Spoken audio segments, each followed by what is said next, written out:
Y si no les da tiempo, entonces la segunda parte la tenemos presencial el viernes. ¿De acuerdo? Bueno, entonces dice muchachos, aterosclerosis en el infarto agudo miocardio. No todas son placas de aterosclerosis en el infarto agudo miocardio. Bueno, aunque vamos a leer aquí, aunque la mayoría de síndromes coronarios agudos se deben a la obstrucción de coronarias por placas ateromatosas que se inestabilizan, en un pequeño porcentaje de infartos nos encontramos las arterias sin lesiones significativas en la pared del vaso. Y vamos a presentar un caso, dice aquí, de una mujer de edad avanzada que ingresa por síndrome coronario agudo sin elevación del ST, de etiología no habitual, dice. O sea, no todos son placas ateromatosas o ateroscleróticas en el infarto agudo miocardio. Vamos a ver, Jennifer Paola, ¿qué es la diferencia entre ateromatosis y arteriosclerosis?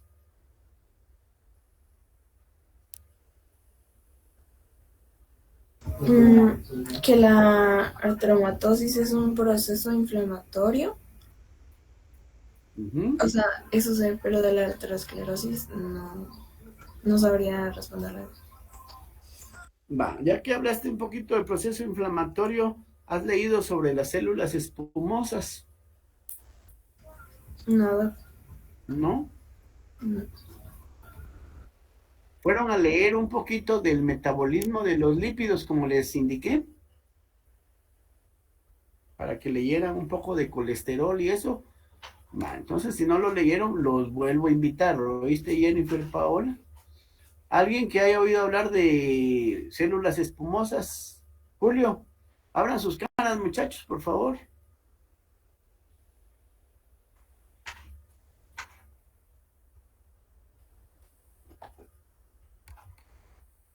Si no estoy mal, es como un tipo, si no mal recuerdo, es como un tipo de macrófago, ¿no? Pero Sí, exactamente, es un macrófago. ¿Y qué pasó con ese macrófago? tiene lípidos, si no Exactamente, es ajá, es un de lípidos, macrófago que ha ido absorbiendo la cantidad excesiva de lípidos y que está en la pared del vaso sanguíneo. Es una lesión subendotelial, ¿de acuerdo? Precisamente como decía Jennifer Paola, es un proceso inflamatorio en el que se van atrayendo los macrófagos a la pared del vaso y va absorbiendo todo el lípido excesivamente que tiene ahí, se transforma en ¿cómo se llama esto, muchachos? En una célula espumosa que va a ser parte de la placa ateromatosa. Cuando esta placa ateromatosa es muy grande, obstruye el vaso sanguíneo y nos va a dar una isquemia miocardia, en este caso. Y les repito, lo mismo que ven ustedes a nivel del miocardio, a nivel de los capilares, de los vasos sanguíneos del corazón, es exactamente el mismo fenómeno a nivel cerebral. ¿De acuerdo? Y esto también, recuérdense, ¿a qué nos predispone una placa teromatosa, Julio? a lesiones, o sea, a lesiones del epitelio, Del endotelio. del endotelio, ¿Y, exacto. y, y a qué nos predispone entonces? A que ocurra un infarto, ¿verdad? Porque, Sí, pero ¿por qué? porque o sea, las mismas lesiones provocan trombos o émbolos. Entonces esos ¿Por qué? em, porque conforme se va dañando el endotelio, van jalando más polimorfos nucleares y más células, más macrófagos por la cronicidad, ¿verdad? Eso va ocasionando que el óxido nítrico, que es el que provoca la vasodilatación en en los vasos sanguíneos, pues vaya disminuyendo y eso provoca que disminuya el lumen del vaso. Va, está bonito porque todo eso es lo del proceso inflamatorio. Los que nos van a hablar de síndrome coronario agudo, si no mal estoy, es el lunes y martes, dijimos, va 18 y 19, tienen que hacer mención de las células espumosas. Oye, muchachos, ¿quiénes son los del grupo ese? Nosotros, doctor, también. ¿Qué El grupo son ustedes, grupo, Ariel? grupo 3. Grupo 3, va. Entonces, los demás de tu grupo no me están oyendo, entonces quiero que hablen sobre las células escamosas, que pongan una diapositiva del proceso de formación de la placa teromatosa, que vayan a buscar también cuándo es una placa estable y una placa inestable. ¿De acuerdo, Arianita? Va. Y todos los demás vamos a ir a leer. Nuevamente los invito a que vayan a leer el metabolismo de los lípidos, kilomicrones y toda esa cosa, ¿de acuerdo? Bueno, ya dijo Julio que la placa teromatosa pues nos predispone al proceso inflamatorio, disminuye la producción de óxido nítrico, que es el responsable de la vasodilatación, entonces ahí hay vasoconstricción, la misma placa como tal va disminuyendo la luz del vaso, pero también la misma vasoconstricción. Pero ¿qué otra cosa sucede ahí, Luis Fernando? Que es un fenómeno pro.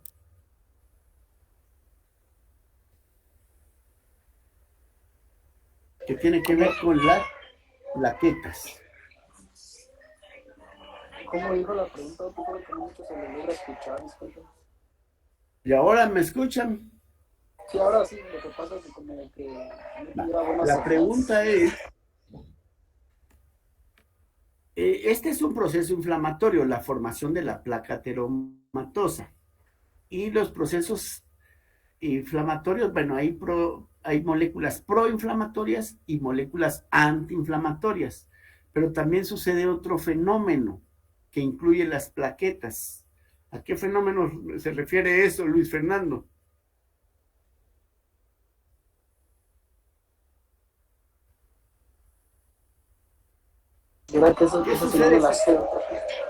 ¿Qué sucede cuando me corto? ¿Qué es lo que se activa?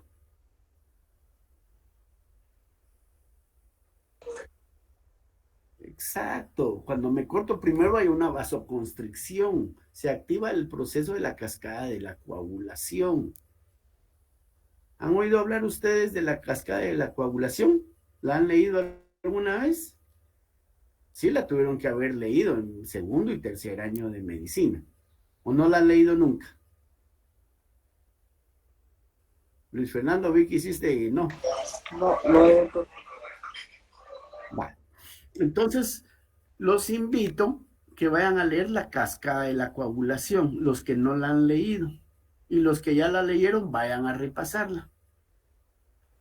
Pero esa es la teoría de la cascada de la coagulación. Antes la dividían en vía intrínseca y vía intrínseca. Ahora está la nueva cascada de la coagulación, que es la iniciación, la amplificación y la propagación. Esos son las tres fases de la nueva cascada de la coagulación, que a la larga es lo mismo. Pero yo los invito siempre a todos que lean la cascada antigua de la coagulación, para que entiendan de mejor manera la nueva. Bueno, entonces, ya dicho eso, ¿qué es lo que va a suceder, Sergio, a nivel de la placa teromatosa? ¿A qué nos predispone?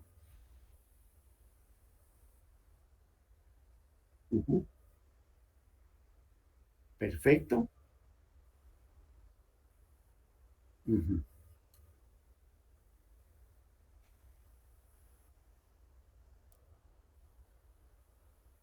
Exacto, porque recuérdense que la misma placa teromatosa lo que está haciendo es dañar la capa endotelial del vaso sanguíneo. Y eso, al dañarse esa capa endotelial del vaso sanguíneo, se activa el proceso de coagulación, o sea que es un proceso proinflamatorio y procoagulante. ¿Sí? A eso es a lo que me refiero. Bueno, sigamos. Entonces, enfermedad actual y exploración física. ¿Por qué me puse a hablar de lo de la placa teromatosa? Porque como bien dice este artículo aquí, no todos son placas ateromatosas en el infarto agudo del miocardio. La mayoría sí, son pacientes obesos, hipertensos, diabéticos que tienen la ateromatosis, pero hay algunos casos que pacientes pueden llegar a desarrollar infarto agudo del miocardio sin tener factores de riesgo. Bueno, en este caso la señora tiene 85 años ya es un factor de riesgo. Bueno, 85 años y derivada por dolor torácico, intolerancia ante los inflamatorios no esteroideos, sin hábitos tóxicos, o sea, no fuma, no bebe, no se droga ni nada de eso.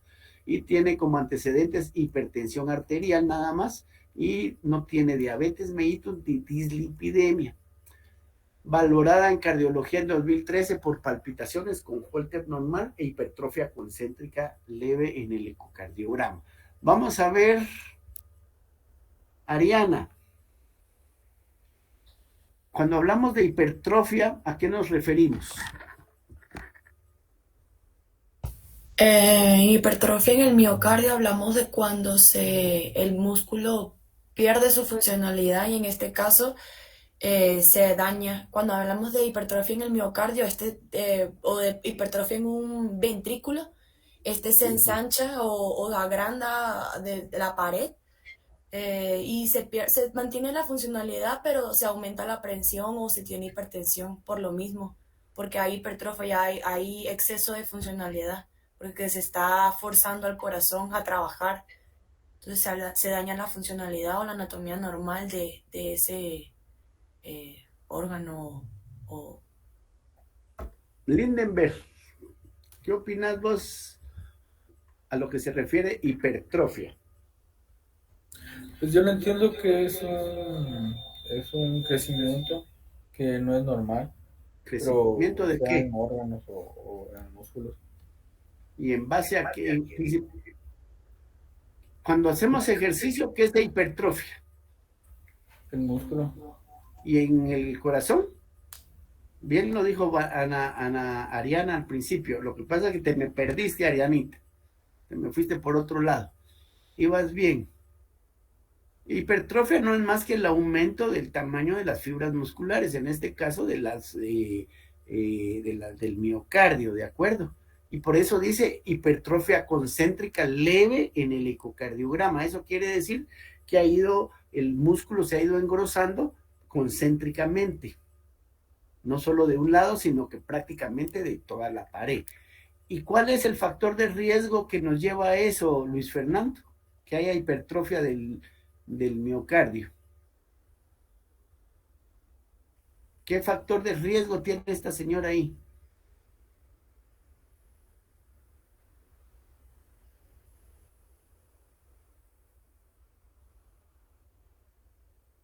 Luis Fernando.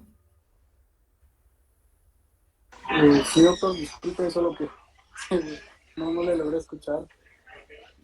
¿Cuál es el factor de riesgo que nos puede llevar a hipertrofia en esta señora? Quizás puede ser por la edad o ya sea por el peso también. Pero ahí no dice nada de peso, no hemos hablado del peso. ¿O ya lo leíste vos ahí que dice peso? No, doctor. No, hasta donde hemos leído no dice nada de peso, solo lo tengo subrayado en celeste. Sergio.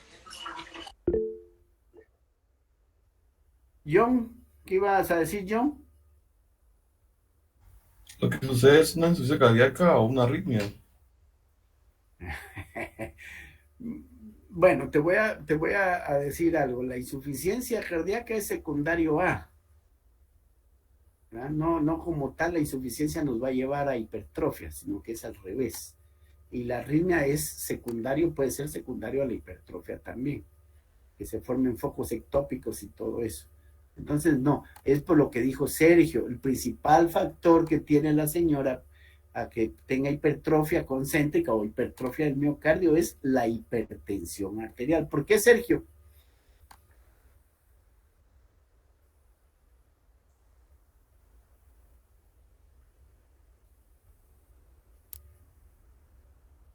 No.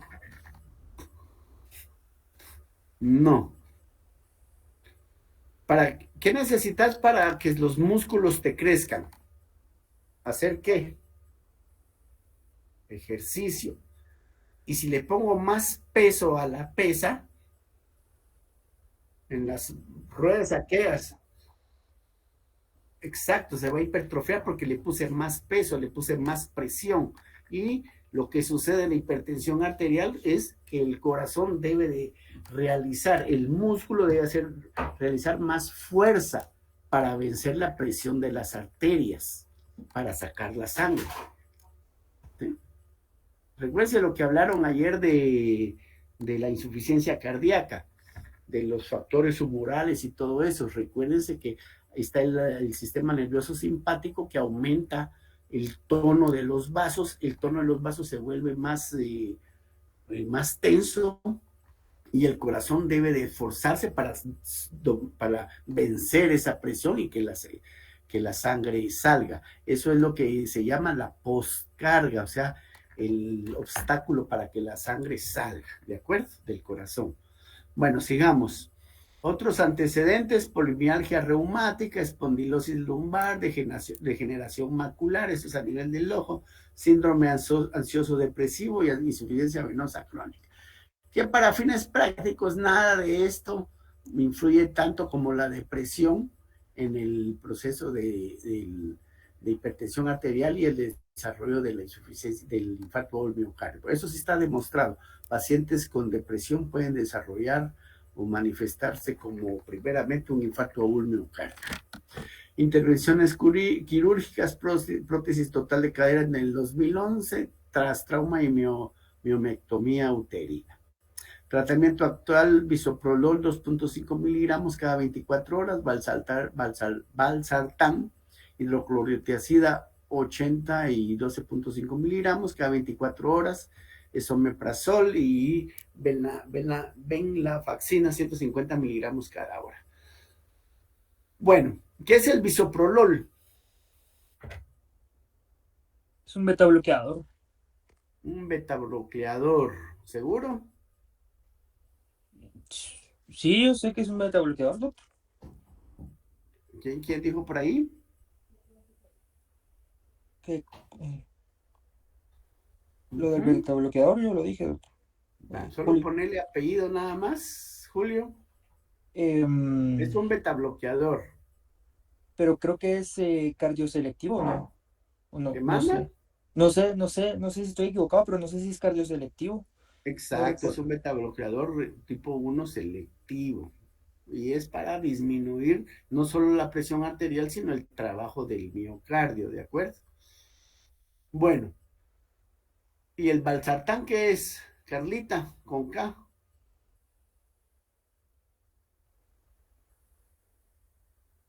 Creo que también es no, ese es un antihipertensivo, creo yo. Ajá, ¿pero de qué tipo? Lo que sí... Hipertensivo. ¿Qué tipo es? Ay. Sí sé que es un antihipertensivo. Uh-huh. Ay, no me ¿Pero acuerdo. Ya me voy a recordar. ¿Alguien que le ayude ahí, muchachos? Un ARA2, doctor, es un ARA2. Es un ARA2, es un antagonista de los receptores de angiotensina 2. Fueron a revisar si se puede dar IECAS y ARA2. Si estás hablando no se te oye, Julio. No, estaba pensando en voz alta. No, yo sabía que no, o sea, yo sabía que no se podía, pero usted nos dijo ayer que sí, o sea, usted nos dijo la última vez que sí se podía, pero, o sea... Exacto, les voy a dar chance, vayan a buscarlo en el internet, hay una tablita. Lo que pasa es que la angiotensina 2 tiene una vía alterna que se puede formar, que no la bloquea el IECA. ¿Sí? Pero quiero que vayan a buscar esa vía. ¿Les parece? Entonces, ese remanente de angiotensina 2 que se forma, no por la vía que conocemos, es el que va a seguir estimulando sus receptores y va a seguir aumentando el tono vascular. Y ahí es donde uno dice, bueno, le puedo dar un ARA2. Bueno, y la venlafaxina, que es un antidepresivo. La hidroclorotiazida, que es un diurético de ASA. Bueno, entonces aquí dice... La mujer de 85 años acude a nuestro centro traída por los servicios de emergencia por episodio de dolor centro torácico opresivo irradiado a mandíbula y hombros de inicio en reposo y acompañado de cortejo vegetativo. ¿Alguien que quiera opinar al respecto de eso?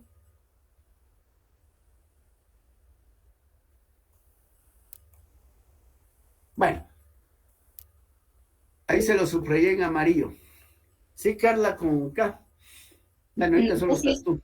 no sé si estoy bien, pero yo creo que por ejemplo, lo que ella presenta tanto en mandíbula como brazo, son algunas veces signos que nos pueden indicar que el paciente se está infartando o está sufriendo un infarto. Puede ser, exactamente. Sí, Ariana. Nada, solo agregar también que no solamente el dolor, que es el clásico que es irradiado a los hombros, en el caso este se manifiesta más en los hombres que en las mujeres, sino que también pueden presentar pues, sudoración fría, palidez, que se encuentran semihidratados o deshidratados, que eso también puede ser o tienen ganas de vomitar o han tenido episodios recurrentes de vómitos, también podría indicar que, además del dolor, podría indicar también que sea sugerente de infarto agudo miocardio. Y todos esos síntomas que acabas de referir, ¿cómo se llaman? Que ahí lo Son mencioné. los del cotejo vegetativo. Exactamente, que son las disautonomías que se producen. Bueno, y dice dolor centrotorácico. ¿Qué es la región precordial, John? La región del corazón. Exacto, pero ¿de dónde a dónde va? ¿Qué es el precordio? No, precordio está mal dicho. ¿Qué es la región precordial?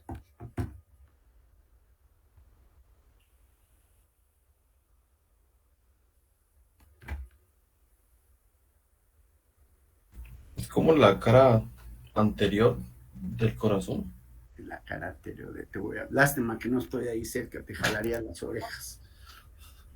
Bueno, aprovechando lo que acabas de decir, el corazón antes se decía cara, ahora se dice pared, y ahora hay un documento ahí que lo pueden ver en el internet, un esquema que habla por segmentos, son 17 segmentos, empezando por la cara derecha, creo que es, o la pared derecha, o el ventrículo derecho, y ahí se va, segmento 1, 2, 3, 4, 5, hasta llegar al segmento 17. Si no mal estoy, porque no tengo aquí la imagen a la mano, el segmento 17 es el ápice del corazón, pero los invito a que lo vayan a revisar y me digan mañana, no doctor, el segmento 17 del corazón es tal, o me ratifique que sí es el ápice, porque ahorita no lo tengo en la mente claramente, ni tengo la imagen a la mano.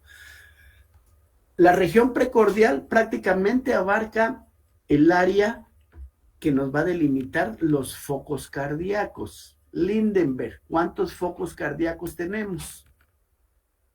Son 4, ¿no? ¿Cuáles? Es el... No sé si estoy mal, pero no sé si es el tricúspide aórtico y Vos decirlo, y aquí vamos a ir viéndonos, vamos a ir viéndonos, vamos a ir viendo si los corregimos. ¿Ah? creo que es el tricúspide, ¿no? No, es que no te oigo. Fíjate vos que solo te miro la mitad de la cara. Ahí está. No, te sigo viendo la mitad de la cara. ¿Y ahora? Dale un cachito más. Es que... Ahí está. Ahora sí ya quédate quieto. Habla sin pena y con seguridad y recio. Aquí no no es el tricúspide. El foco tricuspidio. El aórtico, el pulmonar. El aórtico, el pulmonar y el... Y solo eso me recuerdo de... Falta uno. ¿Cuál es, Julio? Aórtico accesorio. No.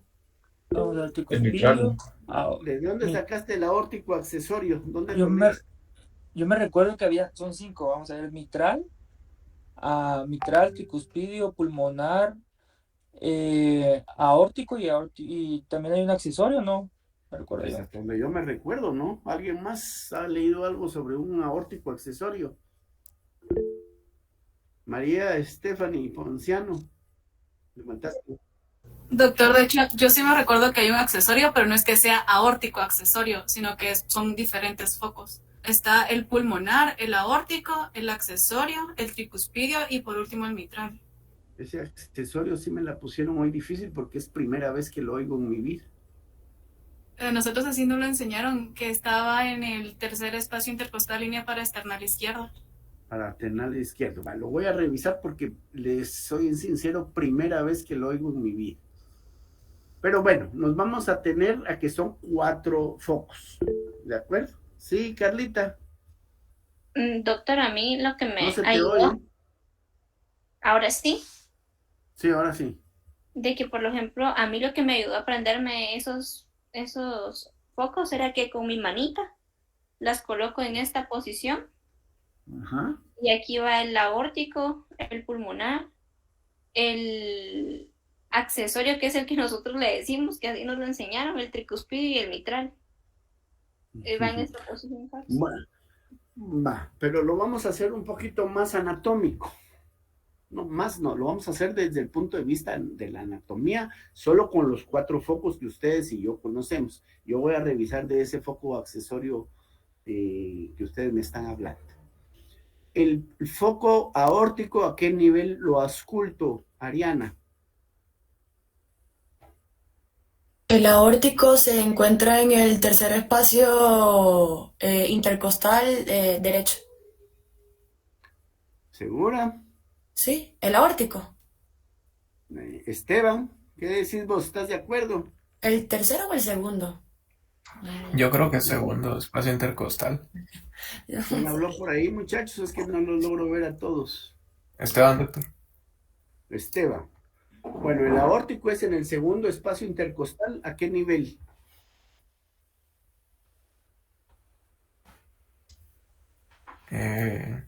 Ya le Línea, dije, es en el segundo espacio intercostal, ajá, pero ¿por dónde? línea parasternal Porque derecha. líneas parasternal derecha, porque el segundo espacio intercostal puede venir desde la columna hacia adelante o de adelante hacia atrás, podría ser axilar, de acuerdo, entonces es segundo espacio intercostal, línea parasternal derecha. Y el pulmonar, Arianita, ¿dónde nos quedaría? En el Ya, mismo, pero contralateral en el lado exactamente. izquierdo. Ya Carla les hizo ahí la imagen esa con la manita sobre el pecho.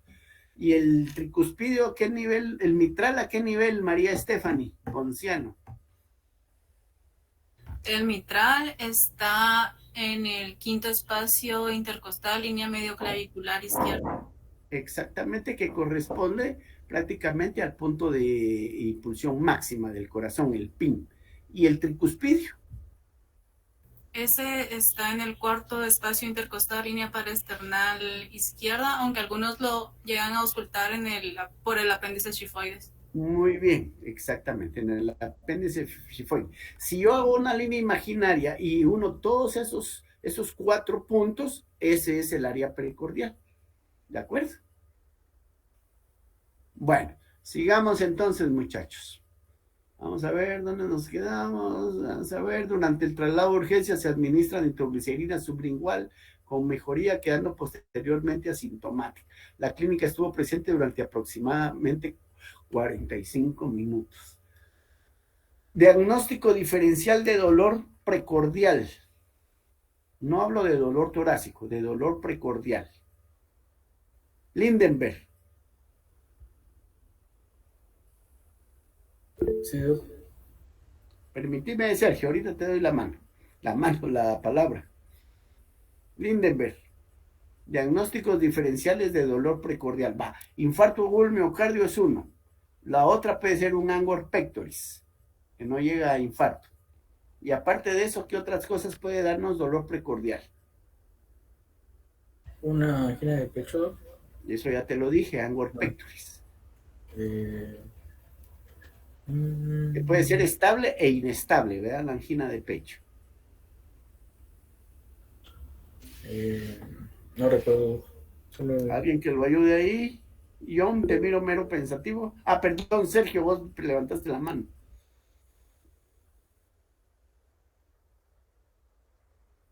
Y bueno, síndrome torácico agudo y puede ser cualquier cosa.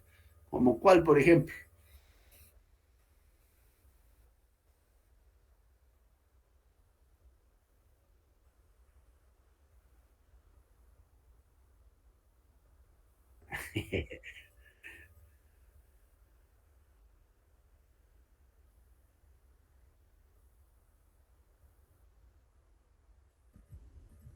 Síndrome compartimental. Bueno, quiero que vayas a revisar las dos cosas, ¿oíste? Porque el síndrome compartimental se refiere más a problemas arteriales a nivel de los miembros, ¿no? Y que se puede producir por traumas, por trombos a nivel de los miembros, por mordidas de serpiente, pero puede ser que yo esté equivocado también, ¿verdad? Bueno, pero algo más relacionado con el precordio. Doctor, tal vez crisis hipertensiva o... A la crisis hipertensiva, pues cuando emergencia hipertensiva es la palabra correcta, John, Ajá. estamos hablando que si hay una emergencia hipertensiva con dolor precordial, lo más seguro es que tenga un infarto de un miocardio o una angina de pecho. Recuérdense que la angina de pecho no llega a infarto. Y la emergencia tiene que haber daño a órgano blanco. ¿Sí, Ariana? Yo no sé si, como estaba mencionando lo del área precordial, la pericarditis o cosas enfermedades. Pericarditis es la otra, una pericarditis urémica en pacientes que son enfermos renal crónico, renales crónicos, que no se han hecho su hemodiálisis, pueden presentar pericarditis urémica, pericarditis tuberculosa, secundario a golpes también puede ser. Y hay una cosa que se llama el síndrome de Tietze. ¿Lo han oído? ¿No? Yo vi que Carlita dijo que sí. ¿O me equivoco?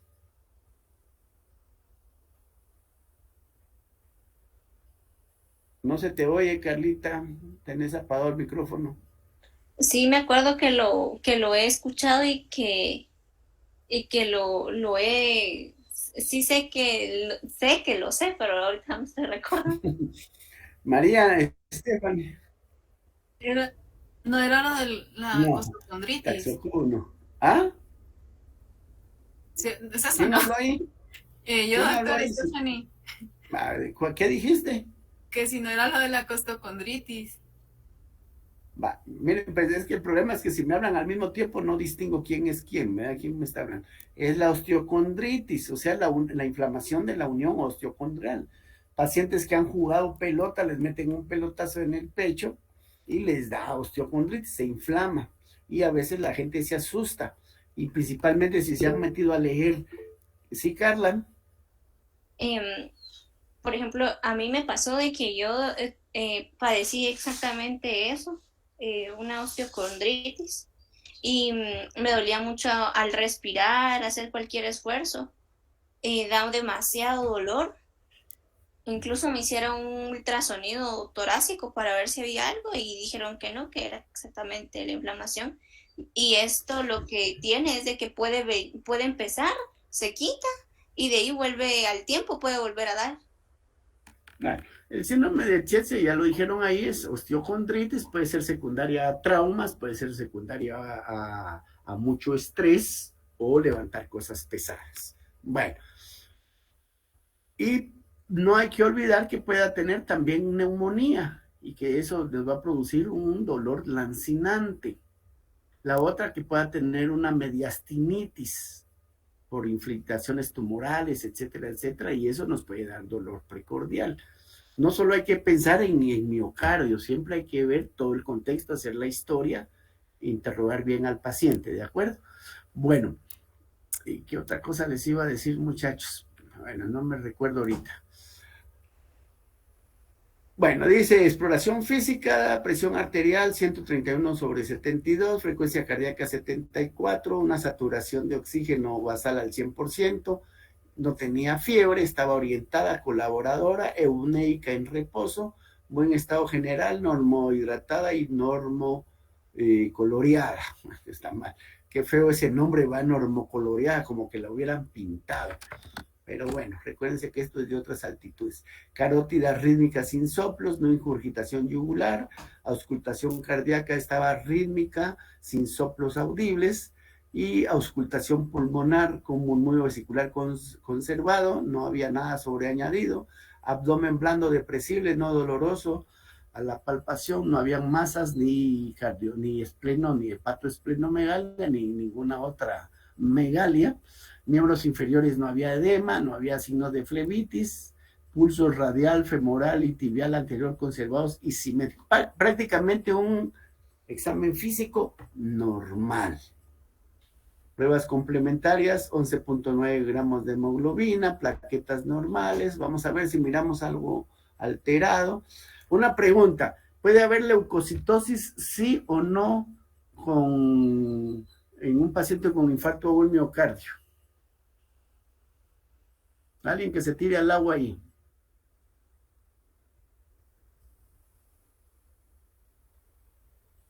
Si es agudo, no, doctor. No, o sea, ¿Por qué no? porque tendría que ser una inflamación crónica para que aumenten tanto los blancos. Digamos, sí, o sea, yo eso pienso. O sea, que no, porque si es muy agudo, no va a haber una elevación. Bueno, te voy a hacer una pregunta, Julio. Si yo tengo una infección ótica, o sea, tengo una otitis media, ¿tengo leucocitosis, sí o no? Sí, puede tener neutrofilia. Si es Y eso va a bacteriana, ser puede un tener proceso agudo. agudo, sí, exacto. O sea, lo que te quiero dar a entender es que la leucocitosis no es solo un problema de tiempo crónicamente enfermo el paciente, sino la leucocitosis se refiere principalmente a un proceso agudo. Cuando tengo leucocitosis arriba de 10,000 en un paciente adulto, en los niños es arriba de 15,000. Pero en un adulto lo normal va de 5,000 a 10,000, lo que me lleva a decirles que cuando miren los resultados de laboratorios, siempre miren los rangos normales del laboratorio que está realizando la prueba, porque las pruebas, los rangos varían de laboratorio a laboratorio. ¿De acuerdo?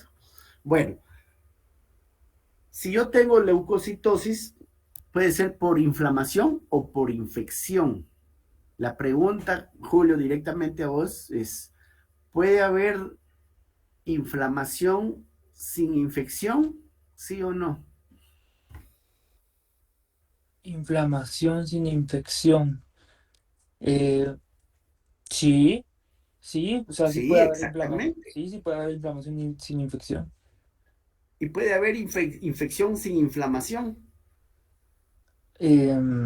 No, creo que no, yo, No, ajá, no no, puede haber porque la infección es un proceso inflamatorio a la inflamatorio. larga, secundario a un patógeno. Pero el infarto agudo del miocardio es un proceso inflamatorio y todos los procesos inflamatorios nos pueden causar leucocitosis. La respuesta a la pregunta que les hice es, ¿puede haber leucocitosis en un paciente con infarto agudo del miocardio? Es sí y no. Porque puede ser que solo tenga el infarto del miocardio, pero no tenga leucocitosis. Pero si tiene leucocitosis, dolor precordial, un electrocardiograma, con cambios en el ST, entonces uno ya va pensando que sí pueda tener un infarto del miocardio. Y aquí lo único que tiene de ahí los laboratorios, si los vio, está normal, tal vez el ácido úrico un poco elevado para ser mujer, la radiografía de tórax, ligera elongación de la aorta para 85 años, más hipertensa, muchachos, lo más seguro es que eso tenga.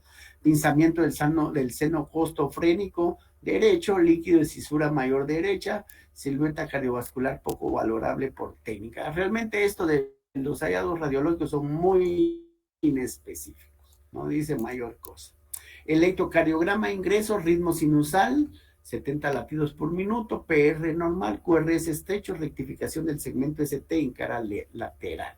¿Cuál es la cara lateral? ¿Qué derivaciones la miran?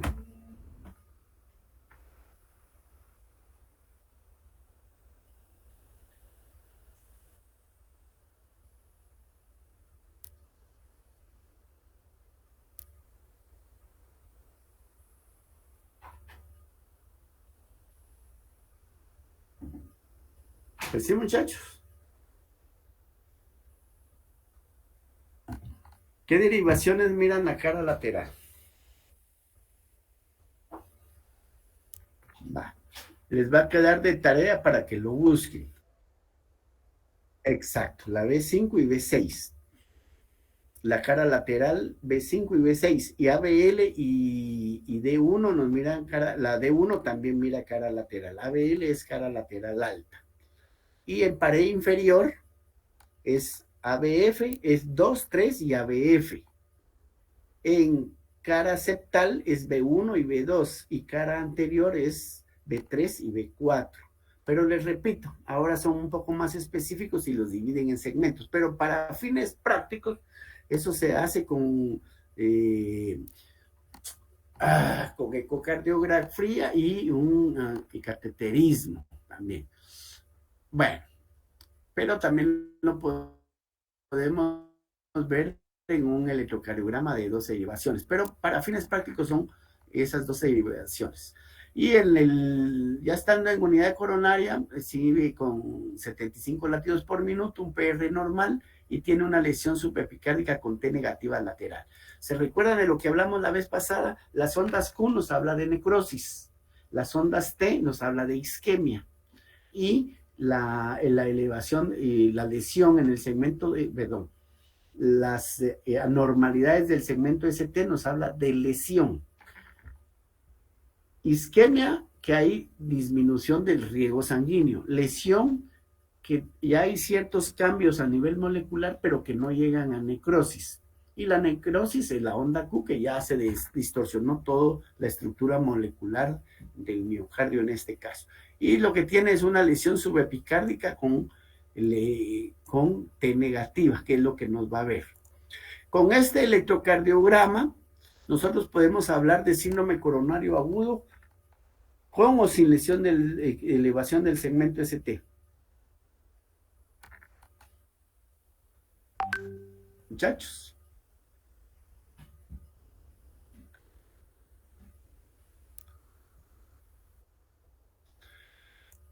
Mejor se las voy a replantear. ¿Cómo se divide el síndrome coronario agudo? ¿Cuáles?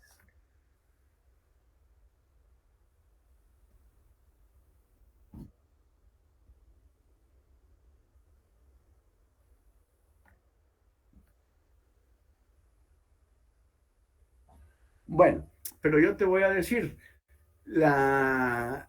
si yo tengo un electrocardiograma con elevación del ST, eso me indica más que tiene un infarto o un miocardio.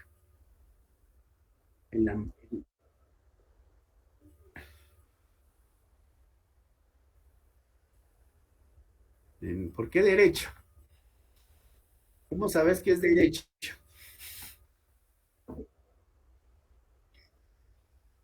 ¿Y por qué dices que es la coronaria derecha?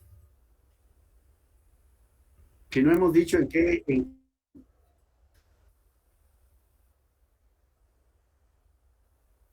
Bueno, pero eso nos va a dar la coronaria derecha, nos da la pared posterior del corazón y el nódulo sinoauricular. Puede presentarse con bradicardia.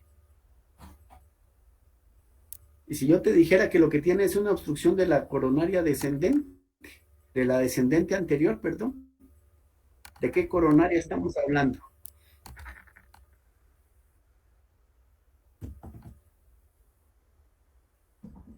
Exacto, la coronaria izquierda sale e inmediatamente empieza a bajar en el surco interventricular. Eso es lo que se llama la descendente anterior.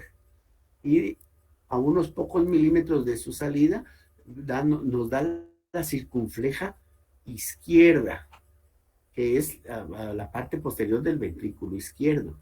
La lesión del ST nos va a hablar de qué arteria puede estar tapada de acuerdo a qué derivación, en qué derivación estemos viendo la elevación del ST. ¿Me doy a entender, Sergio? Porque si yo tengo una elevación del ST en B5 y B6 y D1, estoy hablando de la coronaria izquierda, de la pared lateral. Cuando hablamos de pared lateral, realmente estamos hablando del ventrículo izquierdo. ¿Sí me doy a entender? No toda la elevación del segmento ST va a ser la coronaria derecha. Eso nos lo van a aclarar los del grupo 3 cuando nos hablen de síndrome coronario agudo. ¿De acuerdo? Entonces, este es un síndrome coronario agudo sin elevación del ST. El síndrome coronario agudo puede ser con elevación del segmento ST y sin elevación del segmento ST. Pero no todos los que tengan elevación del segmento ST va a ser infarto agudo miocardio. Puede ser una angina de pecho en un pequeño porcentaje. Y todos los síndromes coronarios agudos sin elevación del ST pueden también ser, en un pequeño porcentaje, infarto agudo del miocardio. ¿Sí me doy a entender en eso, muchachos? ¿Sí? O sea, el hecho de no tener elevación del segmento ST no me descarta que tenga un infarto. Puede tener infarto, pero es sin elevación del ST. ¿Cuáles son los 3 criterios que se usan, Sergio, para hacer diagnóstico de infarto agudo del miocardio?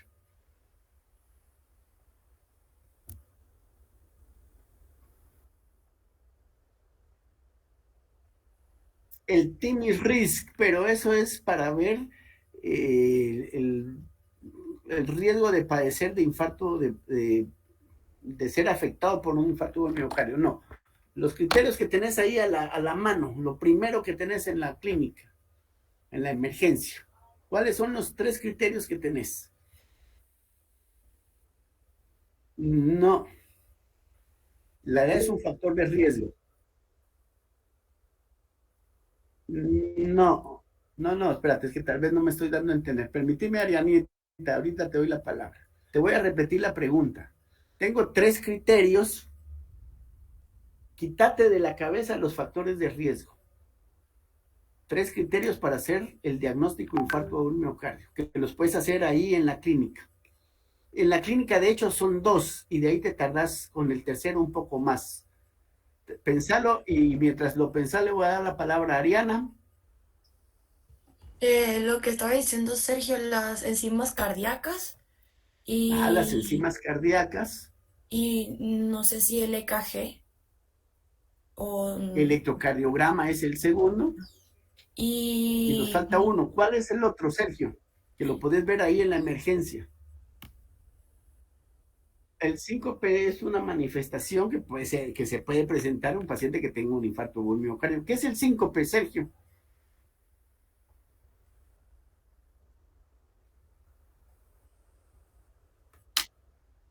Exacto, es pérdida del conocimiento. ¿Por cuánto tiempo? Julio. No, yo iba a hablar sobre el tercero, no es el dolor anginoso, doctor, que tiene que durar entre 20 a 30 minutos. Espérate, por ahí va la cosa. El síncope es eso que dijo Sergio, pérdida del conocimiento instantánea y momentáneamente menos de un minuto. Si el paciente se queda tirado en el suelo más de un minuto, hay que pensar que tiene un desmayo por otra cosa. Y si es una patoja que la dejó el novio, está fingiendo, hasta que se demuestre lo contrario. Que eso me lleva a otra cosa. Nunca de los nunca, cuando alguien llegue pegando de gritos a la emergencia, o llegue desmayada, o llegue hablando charadas, digan que está con un trastorno neurovegetativo, lo que comúnmente llamamos un DNB. Jamás digan eso. Primero descarten cualquier otra cosa y después ya se habla que está con una reacción de ansiedad o un trastorno emocional, y entonces ya se llama al psicólogo o al psiquiatra. Pero lo primero que hay que descartar es que tenga algo orgánico. Por favor, muchachos, nunca de los nunca van a hacer eso. Bueno, ya lo decía Ariana, las enzimas cardíacas, CPK, CPK total, CPK-MB, troponina I, podemos pedir troponina T, ALAT, deshidrogenasa láctica y por supuesto una hematología. El segundo es el electrocardiograma, cambios electrocardiográficos en las derivaciones. Y el tercero es lo que decía Julio, solo que él se tiró a angina. No es precisamente angina, es el dolor precordial, pero que sea un dolor precordial típico de infarto agudo del miocardio, o sea, tipo opresivo con irradiación a la mandíbula, hacia la espalda a nivel del omóplato o hacia la parte interna del brazo izquierdo, a menos que el paciente tenga destrocardia, o sea, el corazón del lado derecho, hablamos del brazo derecho. Pero si un paciente llega con dolor de pecho, que se le riega que para el estómago, que se le riega para acá y que es en el brazo, en la parte interior del brazo derecho, ese paciente seguramente no tenga un infarto miocardio. Otro tipo de dolor que pueda hacer que el paciente tenga un síndrome coronario agudo es el dolor epigástrico. ¿Por qué razón, Sergio?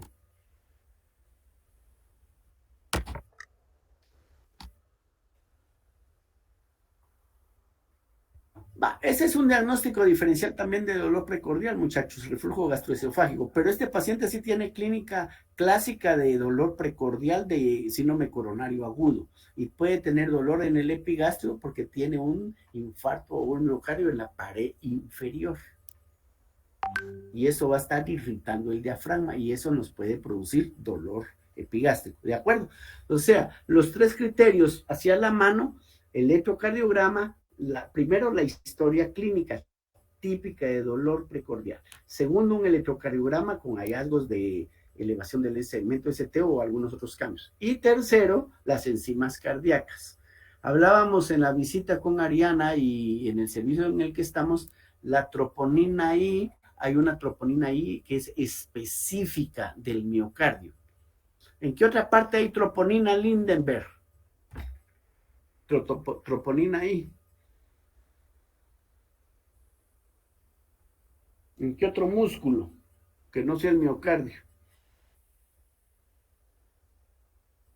Lindenberg. Activa el micrófono. No sé, doctor. No mentiría si le digo. En cualquier músculo estriado, muchachos. Vayan a buscar ahí en el internet, busquen un video y hablen de la contracción muscular. Ahí van a hablarle de la actina, la miosina, la troponina I, C y T y la tropomiosina, ¿de acuerdo? Entonces la troponina como tal no es específica del corazón. Claro, si yo tengo un paciente con un infarto o un miocardio, con historia de infarto o un miocardio, con electrocardiograma clásico de infarto o un miocardio y la troponina I está elevada, esa es del miocardio, no hay de otra. ¿Cuáles son los 3 tipos de CPK que existen, Esteban o María Fernanda? Ahorita los vi ahí en el cuadrito. Creo que era CPK MB y MB. MB, ¿y cuál otra? Te faltan 2. CPK MB.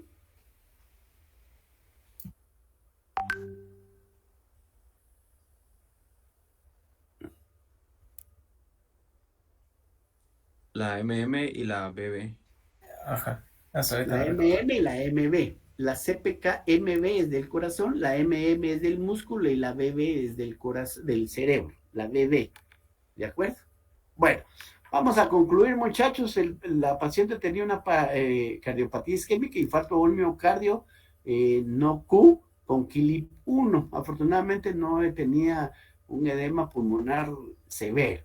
Defecto de represión de la arteria obtusa marginal, que es lo que les digo. Mira, Sergio, la obtusa marginal solo son derivadas de la coronaria izquierda, pero para eso hay que ver bien toda la irrigación. Eso ya le corresponde a un cardiólogo. Y se ve bien con un cateterismo cardíaco. Y es de origen embólico. ¿Qué quiere decir esto? Que no había ninguna placa, pero sí se formó un trombo que tapó la obtusa marginal y por eso nos dio la isquemia subepicárdica con una T negativa. Al decir negativa quiere decir no que no esté presente, sino que está invertida, ¿verdad? Porque recuérdense que la T debe ser positiva en todas las derivaciones, menos en ABR. En ABR siempre tiene que ser positivo. Bueno, y arterias coronarias sin lesiones. Lo que pasó ahí que fue, se formó un trombo, viajó y se alojó en la obtusa marginal. Y por eso nos dio un infarto o el miocardio. Fracción de eyección del ventrículo izquierdo conservada. La discusión la vamos a dejar pendiente. Bueno, muchachos, preguntas, comentarios. Si no, nos vemos mañana en el hospital y van preparando sus casitos ya para